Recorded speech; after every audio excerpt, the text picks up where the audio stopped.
pas le délai indiqué. Merci Pape Cheikh. Pourquoi une réforme des codes du travail et de sécurité sociale? Le coordinateur des inspecteurs du travail s'exprime sur le sujet. Le texte, vous le savez, a été renvoyé en commission. Selon Amadou Fall, l'obsolescence de certaines dispositions du Code du travail de 1997 est une des motivations de cette réforme. Vous l'entendrez dans un instant avec Ndeye Khady Thiam Tall. On va aussi parler d'économie ce matin. Le Sénégal, face aux exigences du Fonds monétaire international, la directrice du CREA, le Centre de recherche économique appliquée, professeur Awa Traoré, sera notre invité exceptionnel ce matin. Le CREA, créé en 1972 au sein de l'université Cheikh Anta Diop de Dakar, le Centre de recherche économique appliquée s'est imposé comme une référence dans l'analyse des enjeux économiques et sociaux au Sénégal. Aujourd'hui dirigé par la professeure Awa Traoré, première femme agrégée en économie à la tête de cette institution. Le centre poursuit sa mission de recherche, d'évaluation des politiques publiques et d'ouverture à la coopération internationale. Fatou Bintou Ndour. Depuis sa création, le Centre de recherche économique appliquée, CREA, s'est donné pour mission de mener une recherche intégrée et interdisciplinaire sur des questions économiques et sociales d'intérêt national et international. Le centre s'illustre également dans l'évaluation des politiques et programmes publics. Il contribue ainsi à une meilleure compréhension des structures économiques, des relations économiques internationales et des mécanismes qui influencent les transformations sociales et économiques. Aujourd'hui, la professeure Awa Traoré est à la tête de cette institution qu'elle dirige depuis 1 an. Figure marquante du monde universitaire, elle est la première femme agrégée en économie à diriger le CREA. Son parcours et ses responsabilités témoignent de la reconnaissance de son expertise académique et de son engagement au service du développement de la recherche appliquée. Son plus grand rêve est de voir les femmes être plus nombreuses dans les instances de décision. Les 10 et 11 juin dernier, le CREA a organisé un colloque international sur le thème pour un changement social et économique. Cet événement s'est tenu en partenariat avec des universités étrangères. Au fil des années, le CREA a été dirigé par des personnalités de grande envergure telles que les professeurs.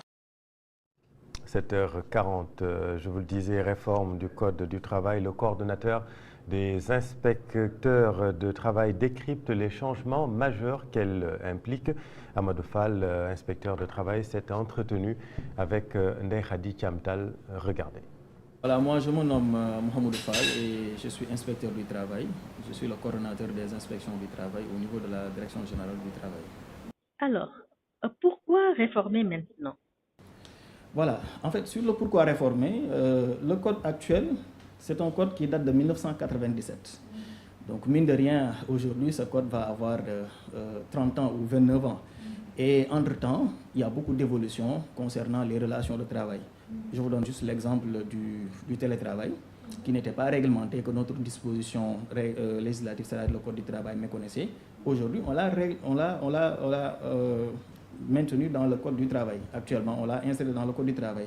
Ceci maintenant pour donner plus de possibilités aux entreprises et aux travailleurs.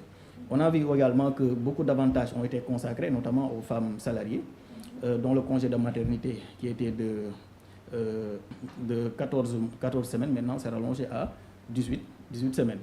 Donc on voit également que les examens médicaux à l'occasion de leurs rendez-vous médicaux pour leur état, que nécessite leur état.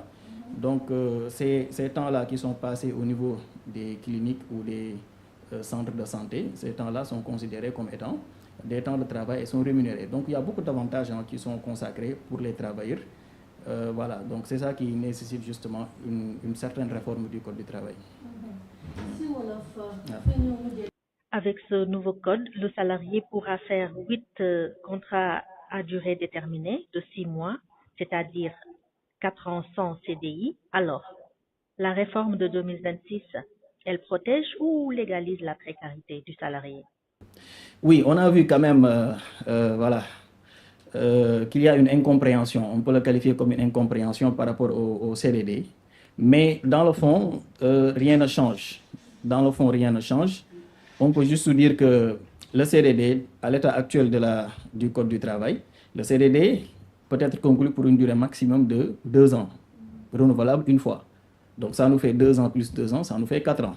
Mais avec l'actuel Code du travail, le projet de code, ce qui a été inclus, c'est que juste maintenant, on peut avoir la possibilité de conclure un CDD d'un seul trait de 4 ans, et que dans ces 4 ans-là également, si l'employeur et le travailleur le veulent, ils peuvent faire ce qu'on appelle 2 renouvellements. Donc, ils peuvent renouveler une fois, 2 fois, et c'est fini.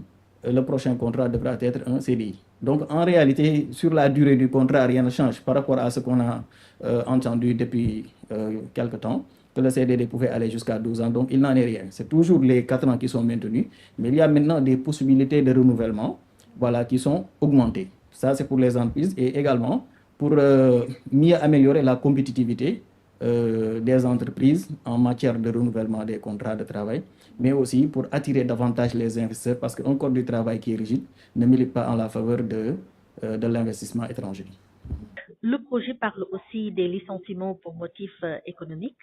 À l'état actuel, le chômage technique est prévu par notre législation de 1997, mais lorsqu'il s'agira de mettre en œuvre ce chômage technique, l'entreprise n'est pas tenue de payer quoi que ce soit, donc de payer ne serait-ce qu'une indemnité au travail. Donc les travailleurs, quelle que soit la durée du chômage technique, sont laissés à eux-mêmes. Mais avec le nouveau projet de code qui fait obligation aux entreprises, si elles décident de recourir au chômage technique, de payer ne serait-ce qu'au moins 50% du salaire, et quelle que soit la durée. La durée, c'est 2 ans maximum. Et maintenant, dans cette durée de chômage technique, si le salarié estime qu'il a vraiment mieux ailleurs, il peut démissionner sans pour autant respecter un délai de préavis, alors qu'à l'état actuel de la législation, même s'il démissionnait, il devait respecter un délai de préavis avant de quitter son entreprise. Donc voici vraiment l'une des principales innovations majeures de ce Code du travail, projet de code. Alors, M. Fall, avec ce nouveau code, qu'est-ce qui change pour les inspecteurs du travail?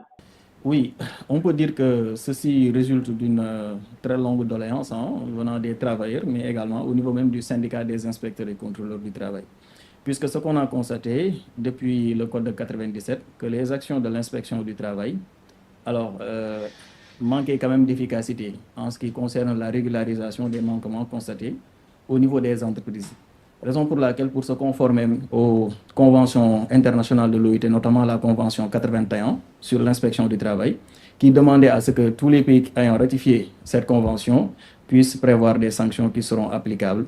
Et ce code, justement, vient pour se conformer à cette convention qui a été ratifiée par le Sénégal. Donc, ce qui va changer de manière très concrète, c'est que au niveau de l'inspection du travail, maintenant, les pouvoirs seront renforcés. L'inspection va disposer d'un pouvoir d'amende, donc administrative, pour les infractions qui doivent être corrigées. Cela va entrer dans une logique de rapidité de la correction des manquements, et cela pour le bien des entreprises et des travailleurs. Monsieur Fall, Evenprod Media vous remercie. C'est moi qui vous remercie. Amadou Fall, coordinateur des inspecteurs de travail, qui répondait aux questions de Ndeye Khady Thiam Tall, que nous remercions. Il est 7h46, on passe à la revue de presse dans un tout petit instant avec Pape Cheikh Sylla. Le temps de vous rappeler notre invitée ce matin, la professeure Awa Traoré, directrice du Centre de recherche économique appliquée de l'Université Cheikh Anta Diop de Dakar, qui sera avec nous dans un instant. Pape Cheikh, bonjour. Bonjour, Chérif Diop. Oui, bien réveillé, sauf que j'ai oublié mes lunettes en haut. J'espère que je pourrai lire. On va y arriver. Convenablement. On va y arriver. La revue de presse, donc, on commence par le journal Sud Quotidien. Sud Quotidien, oui. Sud Quotidien qui s'arrête